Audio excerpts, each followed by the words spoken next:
So ఇప్పుడే మనం చూసుకున్నట్లయితే ఆంధ్రప్రదేశ్లో 16వ తారీఖు నుంచి 30వ తారీఖు వరకు కూడా ప్రజల యొక్క జనాభా లెక్కలు ప్రజలు మాత్రమే సేకరించుకోవడానికి అవకాశం అయితే ఇచ్చారు.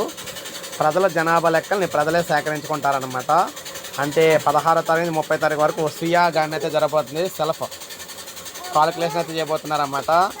జనాభా లెక్కల సేకరణ 2027లో భాగంగా ఈ నెల 16 నుంచి 30 వరకు కూడా స్వీయ గణనకు అవకాశం కల్పిస్తూ ఉన్నారు.